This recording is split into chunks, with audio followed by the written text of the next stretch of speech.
Q की जगह कितना आ जाएगा 1.6। अच्छा उससे पहले क्योंकि ये धारावाही सॉरी ये आवेशित चालक तार है तो कुछ विद्युत क्षेत्र उत्पन्न करेगा, उसका मान होता है 2 के लैम्डा अपॉन आर। ये अपने को लगाना है और ये फॉर्मूला होता है इसका mv² अपॉन आर। हमसे इसने यही तो पूछा है चाल क्या होगी, मतलब कुल मिला के v का मान पूछा है। इसमें एक चीज बहुत अच्छी है, आर से आपका आर कट गया, मतलब आर की जरूरत ही नहीं थी, फालतू दिया है ना। q का मान 1.6 गुणा 10 की घात माइनस का 19, 2 तो 2 ही है। इसका मान 9 गुणा 10 की घात माइनस का 10 की घात 9 और ये 10 की घात माइनस का 6 बराबर इलेक्ट्रॉन का द्रव्यमान होता है 9.1 गुणा 10 की घात माइनस का 31 और v² अपने को पता ही नहीं है। ठीक, इसको आप ले जाइए नीचे, 1.6 को एक साथ करा, 2 को एक साथ करा, 9 को एक साथ करा, 10 की घात माइनस 19 से एक अलग हो गया, ये देखो ये रहा ये रहा ये रहा, घात को हम एक साथ रख देते हैं बस, ये प्लस का 9 हो गया माइनस का 6 हो गया। नीचे हमारे पास आ रहा है 9.1 गुणा 10 की घात माइनस का 31 और ये v² के बराबर है। तो मैं अप्रोक्सीमेशन से काटूंगा, इस 9 से लगभग इस 9 को काट के खत्म करूंगा गेम। ठीक है, या पॉइंट हटा के नीचे आप चाहें तो 10 लिख दीजिए। ठीक है, अब आती है बात ऊपर, तो ऊपर बच रहा 16 इंटू 2, ऊपर आ रहा है हमारे पास 16 इंटू 2, ऊपर हमारे पास आ रहा है 16 इंटू 2, अरे मान जा v² का मान है 16 गुणा 2, 10 की घात देखते हैं क्या बच रहा है, 10 की घात बच रहा है देखो माइनस का 19 और माइनस का 6 हो गया माइनस का 25, माइनस के 25 में आप 9 जोड़ोगे तो अब क्या आपके पास आ जाएगा 16। ठीक है, तो माइनस का 16 आ रहा है और नीचे हमारे पास एक तो आया 10 की घात माइनस 31 था ही, एक पॉइंट हमने और हटाया था जिसकी वजह से नीचे आ गया था 10। देखो इसके बाद तो मैथ था और कुछ भी नहीं है, तो 16 को चाहो तो एज इट इज छोड़ दो, अभी रह देते हैं। 10 की घात माइनस का 16 आ रहा है, इनको सॉल्व करोगे तो माइनस का 31 प्लस 1 करने पे आएगा माइनस का 30, ऊपर जाके हो जाएगा प्लस का 30, नीचे तो कुछ बचा ही नहीं है। अब मैं इन दोनों को गुणा क्यों नहीं कर रहा हूं ये बताता हूं। सॉल्व करने पर आया 10 की घात 14, v चाहिए, इस पूरे का लेना पड़ेगा रूट, थोड़ा सा लगाएंगे बुद्धि, इसलिए मैंने नहीं करा था गुणा, क्योंकि 16 का हो गया 4, 10 की घात 14 का हो गया 10 की घात 7, 2 का ले नहीं सकते ऐसे छोड़ देते हैं। ये v का मान आ गया मीटर पर सेकंड में, रूट 2 का मान चाहो तो रख दो, 1.414 होता है। आसानी है, कैलकुलेशन मुश्किल तो नहीं है, क्योंकि 4 से गुणा करना है, 4 चौक 16 हो गया, 4 एकम 4 और 1 5 हो गया, 4 चौक 16 हो गया, एक हासिल, 4 एकम 4 और एक हमारे पास हो गया 5, तो आंसर आया 5.656 गुणा 10 की घात 7 मीटर पर सेकेंड। इलेक्ट्रॉन इतने चाल से भाग रहा होगा। कॉन्सेप्ट वापस समझते हैं। कॉन्सेप्ट ये था कि एक चालक है, आवेशित चालक है और उसके चारों तरफ इलेक्ट्रॉन चक्कर लगा रहा है। क्यों लगा रहा है? अगर कोई भी चीज वृत्ताकार पथ में चक्कर लगाना चाहती है तो उसको एक आवश्यक अभिकेंद्री बल चाहिए। जैसे चंदा मामा हमारी पृथ्वी के चारों तरफ घूम रहा है, क्यों? क्योंकि पृथ्वी का गुरुत्वाकर्षण बल उसको बाहर जाने नहीं दे रहा, वो उसको आवश्यक अभिकेंद्री बल प्रोवाइड करवाता है, जिसकी वजह से हमारा जो चंदा मामा है वो पृथ्वी के चारों तरफ गोल गोल चक्कर लगाता रहता है। तो सेम कॉन्सेप्ट इसके साथ है, अगर ये भी इसके चारों तरफ घूमना चाहती है तो इसको एक आवश्यक अभिकेंद्री बल चाहिए। अब वो कौन प्रोवाइड कराएगा? क्योंकि ये तो विद्युत क्षेत्र उत्पन्न कर सकता है, तो विद्युत क्षेत्र की वजह से इस इलेक्ट्रॉन पे बल लगेगा। क्योंकि ये धनावेशित है, तो क्योंकि धनावेशित तो इलेक्ट्रिक फील्ड बाहर की तरफ होनी चाहिए, लेकिन क्योंकि इलेक्ट्रॉन तो नेगेटिव आवेश होता है और नेगेटिव आवेश पर विद्युत क्षेत्र विपरीत दिशा में बल लगाते, मतलब अंदर की तरफ। तो इस पर बल लगाया विद्युत क्षेत्र ने Q × E, जनरल फॉर्मूला। तो वो किसके बराबर होना चाहिए? इलेक्ट्रॉन को जो आवश्यक अभिकेंद्रीय बल मिल रहा है, मतलब mv²/r। सॉल्व करा आ गया। इसमें त्रिज्या का कोई काम नहीं था या व्यास का कोई काम नहीं था, क्योंकि r से r आपका कट गया। ठीक है बच्चों, चलते हैं आगे। बहुत अच्छा प्रश्न था, मजा आया इसको करने में। 7वां प्रश्न देखते हैं। ये किसका प्रश्न है भाई? ये भी यूपी बोर्ड का प्रश्न है 2020। S1 और S2 दो संकेंद्रीय खोखले गोलों के भीतर क्रमशः Q और 3Q आवेश रखे गए। मतलब एक आपको गोला दिख रहा होगा, ये मैं डायग्राम बनाता हूं आपके लिए। ये इसके अंदर Q आवेश रखा हुआ है, ये S1 सरफेस का गोला है। एक ये दूसरा गोला है, इसके अंदर 3Q आवेश रखा गया, इसको सरफेस को बोला इसने S2।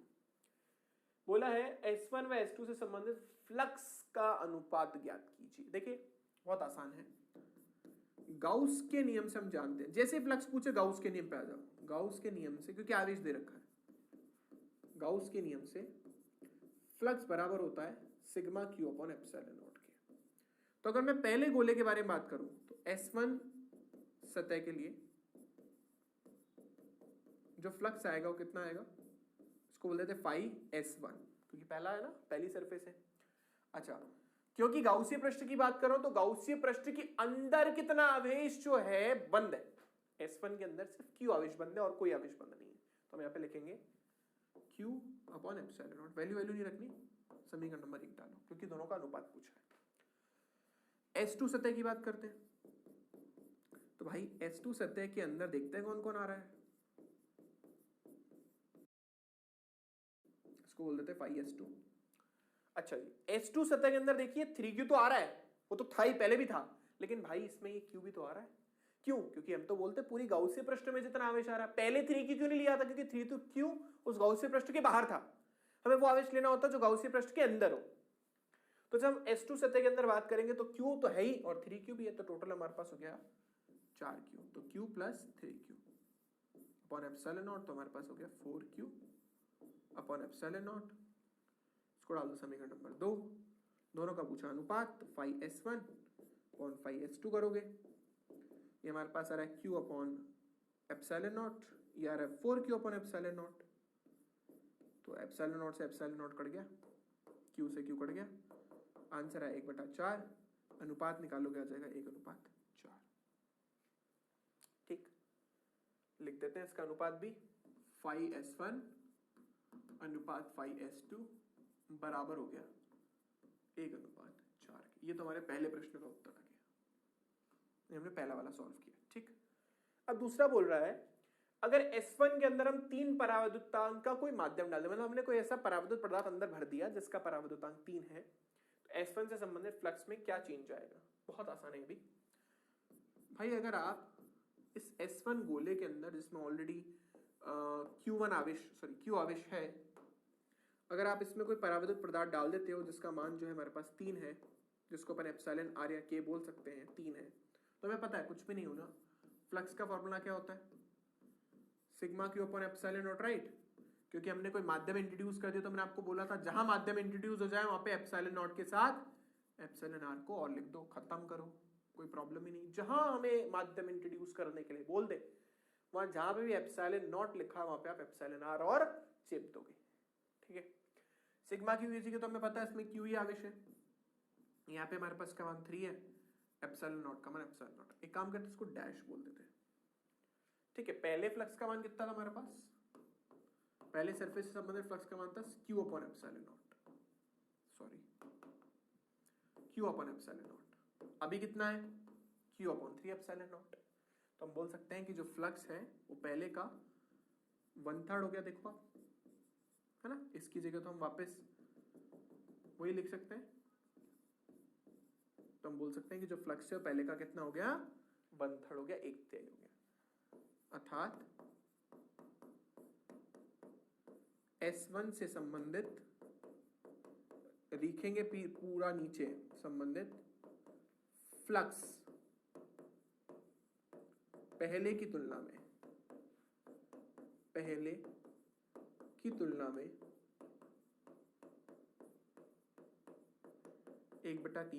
गुना हो गया, या पहले का 1/3 गुना हो गया, फ्लक्स पहले का 1/3 गुना हो गया, खत्म। ठीक है, इसने एक चीज अच्छे से बोली है, परिवर्तन कितना आया, चेंज कितना आया। तो चेंज निकालना तो कैसे निकालोगे, परिवर्तन, फ्लक्स में परिवर्तन निकालना अपने को। फ्लक्स में परिवर्तन, पहले फ्लक्स ज्यादा था, पहले फ्लक्स पूरा 1 था, देखो आप पहले, अब कितना हो गया 1/3। तो परिवर्तन कैसे निकालोगे, पहले का फ्लक्स माइनस बाद का फ्लक्स। पहले का फ्लक्स था Q अपॉन एप्सिलॉन नॉट, अभी हो गया हमारे पास Q अपॉन 3 एप्सिलॉन नॉट। चाहो तो कॉमन ले लो, q अपॉन एप्सिलॉन नॉट, अंदर बच जाएगा 1 माइनस 1/3, एलसीएम पेलसीएम लो, 3 एलसीएम आएगा, बचेगा 2/3, यानी अभी जो फ्लक्स है वो जो है 2/3 रह गया है, सॉरी 2/3 कम हो गया है, क्योंकि अभी 1/3 रह गया ना, तो मतलब 2/3 का चेंज आ गया, परिवर्तन पूछा था इसलिए परिवर्तन निकाल दिया। चलिए चलते हैं आगे नेक्स्ट प्रश्न पे। ये भी बड़ा मस्त प्रश्न है यार, मजा आता है इसको भी, लेकिन इसमें एक्चुअली पहला और जो दूसरा चैप्टर है ना हमारा विद्युत विभव वाला, विद्युत विभव धारिता वाला, वो मिक्स है एक्चुअली, 2 चैप्टर इसमें मिक्स करके डाल रखे हैं इस पर्टिकुलर क्वेश्चन में। चलो देखते हैं, मैं हल कर लेंगे, कोई नहीं, नेक्स्ट चैप्टर भी पढ़ा हुआ ही है, ये बिहार बोर्ड का प्रश्न है। ओके, आवेश plus Q minus 4q plus 2q एक एल भुजा वाले समबाहु त्रिभुज के शीर्षों पर स्थित है, जैसा कि चित्र में प्रदर्शित है। आवेश q पर कार्यरत परिणामी वैद्युतीय बल का सूत्र प्राप्त कीजिए। ये है हमारा चैप्टर नंबर 1 का, यहां से यहां तक, तो क्योंकि बल की बात कर रहा है।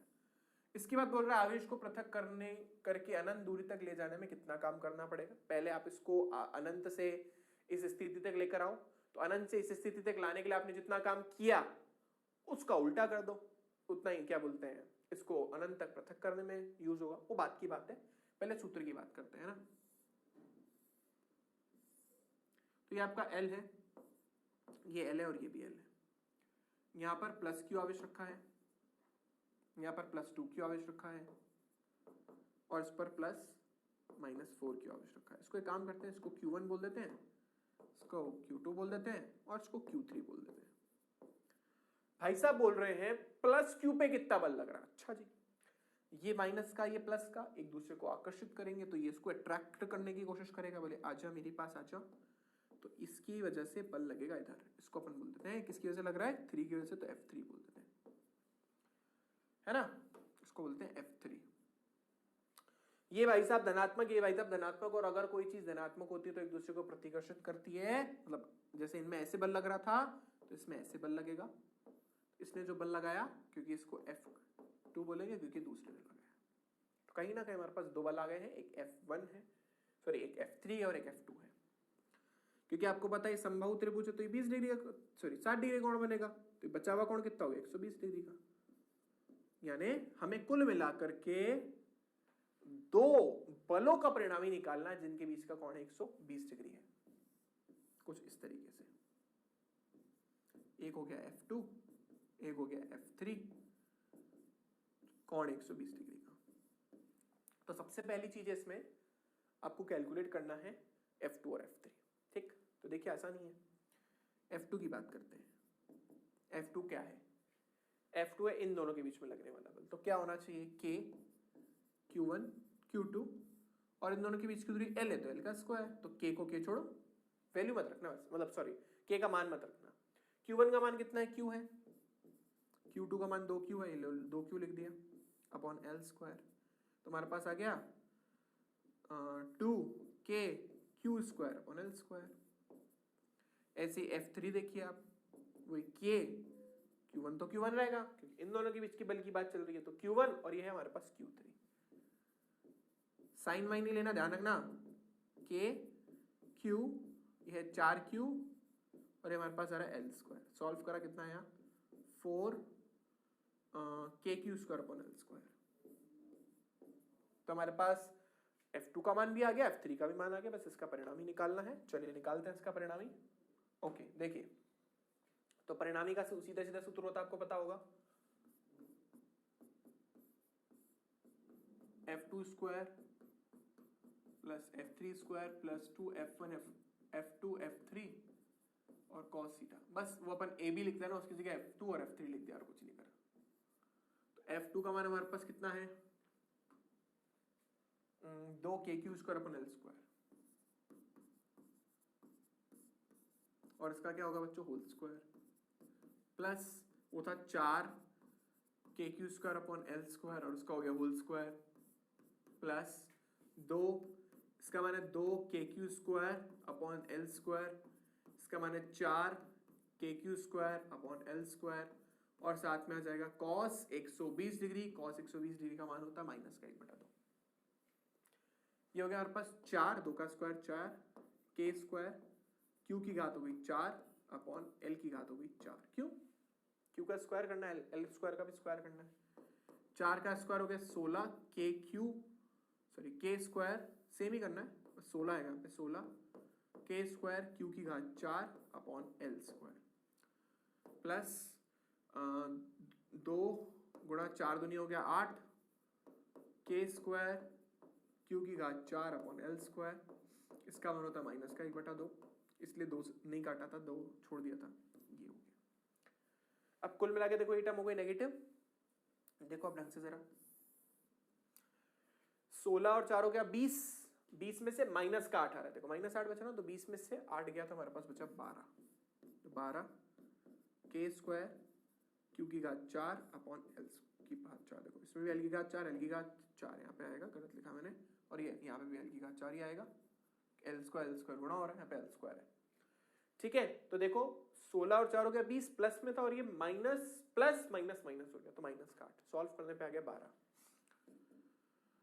तो के स्क्वायर का भारा क्या हो गया, के क्यू की घात 4 का हो गया क्यू स्क्वायर और एल की घात 4 का हो गया एल स्क्वायर, अंदर बच रहा है √12 आप सब जानते हो, इसको हम लिख सकते हैं 3 गुणा 4। अब 4 का रूट तो होता है 2, 3 का ले नहीं सकते, तो 2 के Q square upon L square into √3, ये हमारे पास हो गया कुल बल जो उस पर लग रहा है। ये तो हो गया फर्स्ट वाले का आंसर। ठीक है बच्चों, सूत्र हमने प्राप्त कर लिया। ये जो बचा हुआ पार्ट है, क्योंकि ये चैप्टर नंबर 2 में है, तो हम चैप्टर नंबर 2 में करेंगे, ठीक है ना, चैप्टर नंबर 2 में ही करेंगे इसको,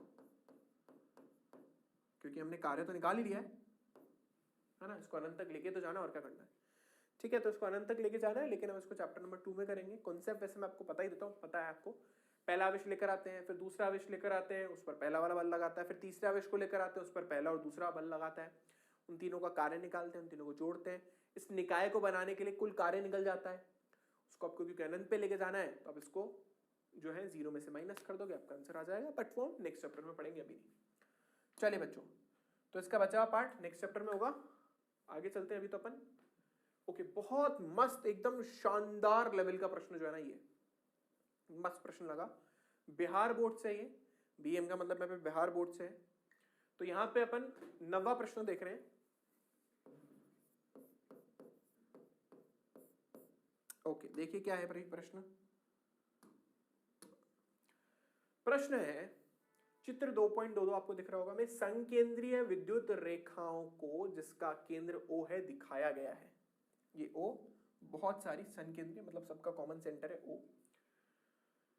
यदि केंद्र से कैपिटल R, ये ना कैपिटल R और स्मॉल r दूरी पर दो बिंदु हैं A' और CC', विद्युत क्षेत्र की तीव्रता वहां पे E1 और E2 है। अच्छा जी, तो पहले इसने बोला है किसके बारे में, कैपिटल R के बारे में। तो यहां पर विद्युत क्षेत्र की तीव्रता E1 और यहां पर विद्युत क्षेत्र की तीव्रता E2।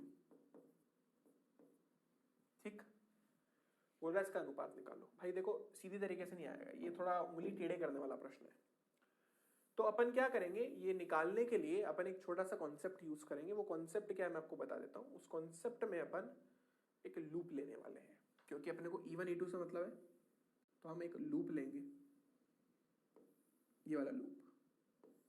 इसमें इसने बोला यहाँ पे विद्युत क्षेत्र की दिशा यहाँ पे और यहाँ पर विद्युत क्षेत्र की दिशा ये, तो हम एक लूप लेंगे और इस पूरे के पूरे लूप की वजह से फ्लक्स निकालेंगे, क्योंकि हमें पता है कि ये बंद लूप है।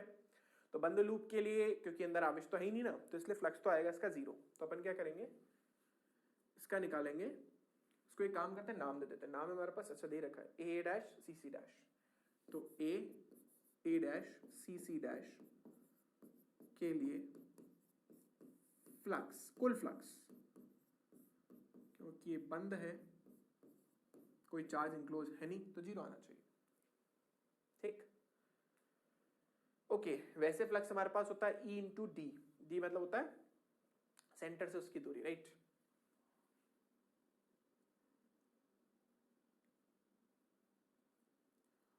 ठीक है बच्चों, तो फ्लक्स का जनरल फॉर्मूला होता है E इंटू डी। तो हर पार्ट के लिए निकालना पड़ेगा। पहले अपन निकालेंगे ए के लिए, A' के लिए, फिर नेक्स्ट आ जाइए फ्लक्स निकालेंगे अपन A', C', फिर फ्लक्स निकालेंगे C', C, और लास्ट अपन फ्लक्स निकालेंगे सी ए के लिए, है ना। अब देखना जरा भाई साहब, ए डैश के लिए फ्लक्स निकालना है और इसके लिए फ्लक्स के लिए हमारे पास हो जाएगा E1, हमने पढ़ा ना फ्लक्स का फॉर्मूला क्या होता है, E into D, E D cos theta. तो E1, अच्छा इसकी दूरी कितनी है सेंटर से, कैपिटल आर, कोई टेंशन नहीं, हम लूप की डायरेक्शन में चल रहे हैं। ए डैश के लिए एक्चुअली कोई विद्युत क्षेत्र है ही नहीं, क्योंकि विद्युत क्षेत्र तो सिर्फ यहां पर दे रखा है, यहां पर कोई विद्युत क्षेत्र का है ही नहीं, विद्युत क्षेत्र का सिर्फ यहां पर है, तो वहां पर क्योंकि विद्युत क्षेत्र का है नहीं तो ये तो जीरो हो गया, दिमाग ही नहीं लगाना। सीसी डैश के साथ प्रॉब्लम क्या है कि विद्युत क्षेत्र रेखा E2 इधर की तरफ है, जबकि हम तो सीसी डैश से ले रहे हैं ना, सी डैश के लिए E2 दे रखा है, लेकिन मैं ले रहा हूं सी डैश सी, उल्टा ले रहा हूं, तो मैं यहां पे लिखूंगा माइनस का E2 इंटू स्मॉल आर, क्योंकि इसकी केंद्र से दूरी है स्मॉल आर, और वापस क्योंकि सी ए के लिए कोई वो है नहीं तो इसका मान जीरो। ठीक है, तो यहां से हमारे पास देखो आ गया E1R सिर्फ, और माइनस का E2R बराबर जीरो, तो E1R बराबर आ गया E2R, क्योंकि वहां पे जाके प्लस हो गया। हमें निकालना है E1 अपॉन E2, तो ये कैपिटल आर चला जाएगा वहां, E2 आ जाएगा नीचे, तो आंसर आ जाएगा small r upon capital r. ये लो ये आंसर है। ठीक है बच्चों, आई होप सबको क्लियर हो गया होगा। अपन ने इसके अंदर कुल क्या बोलते हैं इसका फ्लक्स निकाला, क्योंकि बंद था, तो नेट फ्लक्स इसका हो गया जीरो, कोई अंदर आवेश है नहीं, एनक्लोज है नहीं कोई आवेश, इसके लिए इसका फ्लक्स हो गया जीरो। इसके तो चार पार्ट, तो चार पार्ट का अलग अलग फ्लक्स निकाला अपन ने, इसमें से जो दो पार्ट थे इसमें कोई विद्युत क्षेत्र था नहीं, तो इसका जीरो हो गया। इसकी डायरेक्शन में हम लूप ले रहे थे इसलिए पॉजिटिव, इसकी ऑपोजिट डायरेक्शन में ले रहे थे इसलिए नेगेटिव।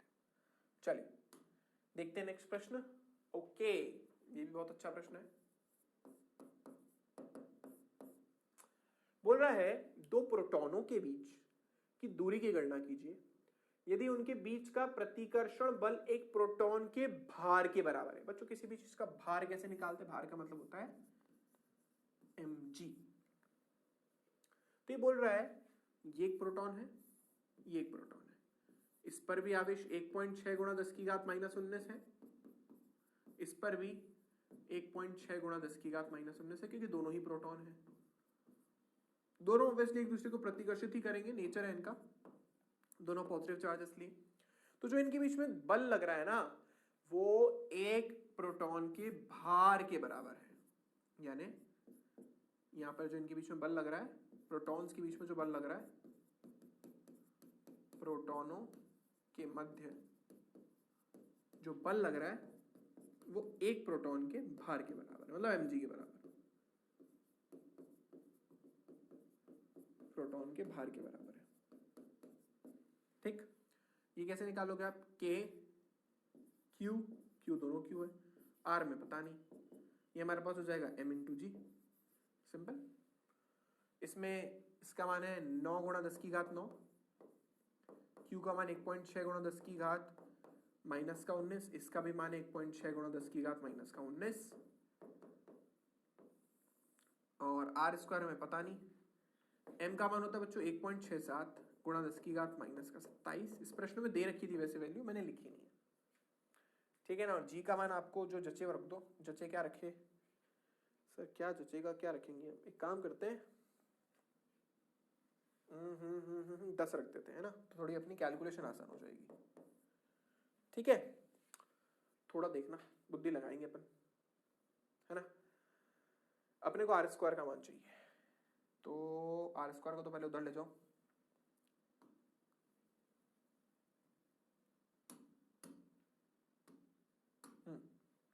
तो 9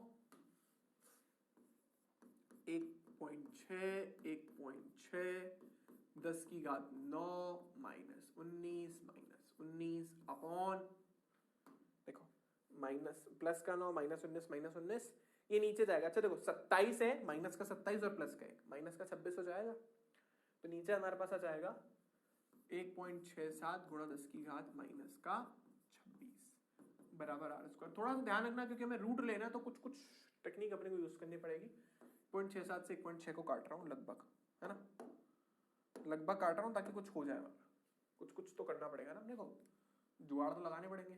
ये पॉइंट हटा के आप चाहो तो नीचे 10 लिखो, 9 और 16 को एक साथ करो, 10 की घात -19 प्लस 9 करोगे -10 -29 आ रहा है। नीचे सॉल्व करोगे देखो कितना आएगा -25, क्योंकि एक हमारा और है, तो ऊपर आके हो जाएगा +25 बराबर r²। देखो देखो देखो भाई, r² का मान है, r चाहिए, इससे निकाह पूरे का निकल जाएगा रूट, इसलिए हम गुणा नहीं करा कुछ भी। तो 9 का हो जाएगा 3, इसका हो जाएगा 4, 10 की घात हो जाएगा -2, तो आंसर आ गया 12 गुणा 10 की घात -2 मीटर। आप इसको लिख सकते हो 12 सेंटीमीटर, यानी दोनों प्रोटॉन के बीच करीब करीब 12 सेंटीमीटर की दूरी होगी। मुझे पता है आंसर में थोड़ा सा फ्लक्चुएशन आएगा, क्योंकि हमने यहाँ पे 1.67 से लगभग 1.6 को काट दिया है, जो वैलिड तो नहीं है, पर ठीक है, हमारी कैलकुलेशन इससे थोड़ी सी आसान हो जाएगी। ठीक है बच्चों, चलिए बच्चों अब चलते हैं आज के अंतिम और अच्छे प्रश्न पे। बहुत अच्छा प्रश्न है, भी देखते हैं। चलिए, थोड़ा सा लेंदी है। ये कौन से बोर्ड का है भाई? यूपी बोर्ड का, 2015 में आया था कभी, बहुत पुरानी बात। एल है बच्चों, एल भुजा के एक समबाहु त्रिभुज के